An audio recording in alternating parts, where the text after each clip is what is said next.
Oui, merci Madame la Présidente. Alors tout d'abord, mes remerciements aux représentants de TikTok qui ont finalement répondu aux injonctions du Parlement européen. Alors moi, la première interrogation, c'est que nous sommes en pleine période électorale et nous discutons finalement des élections en Roumanie.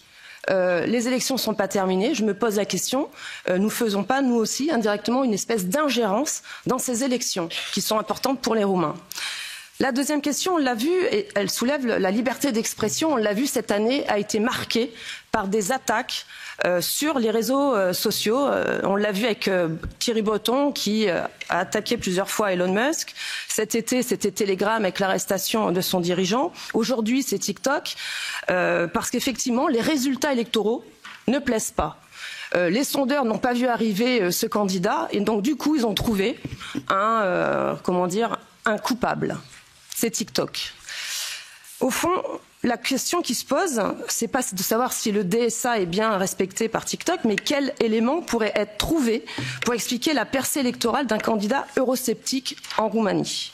Certains ici se targuent de liberté, mais la seule chose qui leur vient à l'esprit, c'est sinon d'interdire, du moins réglementer, surveiller, contrôler, à tel point que cela semble constituer à leurs yeux le principal avantage de la nouvelle législation européenne qu'est le DSA.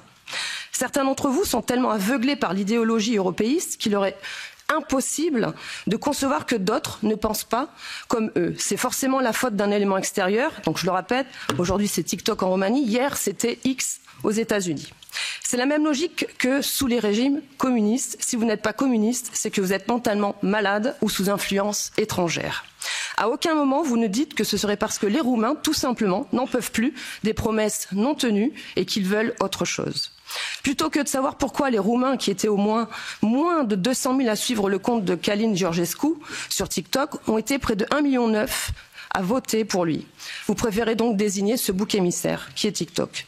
Moi, je me permets juste un petit conseil, plutôt que de vouloir restreindre toujours la liberté d'expression, faites en sorte que nos citoyens vivent mieux. En Roumanie, le salaire minimum net n'atteint même pas 500 € et près d'un quart de la population vit sous le seuil de pauvreté. C'est ça la réalité et ce n'est pas la faute de TikTok ou de je ne sais quelle autre plateforme numérique. Je vous remercie.